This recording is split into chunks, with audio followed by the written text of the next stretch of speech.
এভাবেই ঘরের মেঝে থেকে বৃষ্টির পানি ছেঁকছেন গঙ্গাচড়া উপজেলার ভাঙ্গাগড়া আশ্রয়নের বাসিন্দা মনোয়ারা বেগম। অল্প বৃষ্টিতেই টিনের চাল বেয়ে পানি ঢুকে পুরো বাড়িতে, যে কারণে নতুন ঘর পেলেও নানা দুর্ভোগের কথা জানান ষাটোর্ধ্ব এই বৃদ্ধা।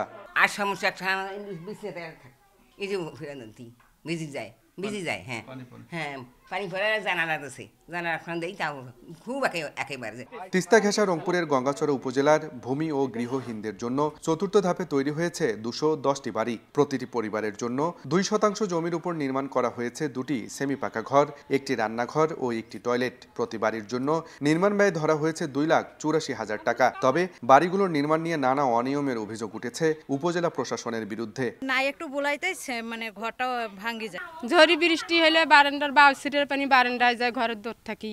আবার মনে করো কিছু থুইতে পারিনি, পানি ভর্তি হয়। সরকার তো আমার কাছে আমাদের ভালোর জন্য, আমার আশ্রয়হীন নাই, আশ্রয় কই দিয়েছে, এমন জিনিসটা ভালো জিনিসটা কই দেবে, সেই জিনিসটা কই দেয়নি। এখন জন্ম সনদ দিয়ে খোলো বিকাশ স্টুডেন্ট অ্যাকাউন্ট, নিজের বিকাশ নিজে কর।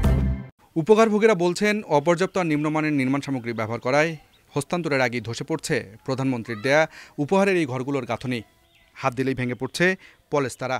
কি পরিমাণ বালা আছে, কেমন করিয়া সেমেন্ট ধরিয়ে ঘুরি যায়, ঘর হচ্ছে মাছ দিয়ে সেমেন্ট দেশে তাই ফুলি হচ্ছে, ফাড়ি ফাড়ি যায়। তদারকির দায়িত্বে থাকে উপজেলা প্রকল্প বাস্তবায়ন কর্মকর্তার দায় সারা জবাব। আর জেলা প্রশাসক বলছেন কাজে অনিয়ম হলে দায় নিতে হবে উপজেলা প্রশাসনকেই। এটা উপজেলা প্রশাসনের সার্বিক তত্ত্বাবধানেই গুণগতমান রক্ষা করে কাজ করা হচ্ছে। যেটা অভিযোগ আছে এটা ভিত্তি।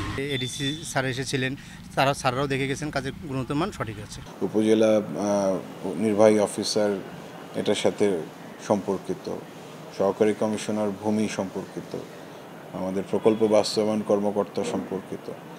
তারা এটা বাস্তবায়ন নিশ্চিত করবে। যদি এ ধরনের কোনো ব্যত্যয় থাকে আবশ্যিকভাবে তাদেরকে দায়িত্বের সাথে সাথে দায়টুকুও নিতে হবে। বাড়িগুলো পুনরায় মেরামতের দাবি উপকারভোগীদের। আব্দুর রশিদ জীবন, সময় সংবাদ, রংপুর।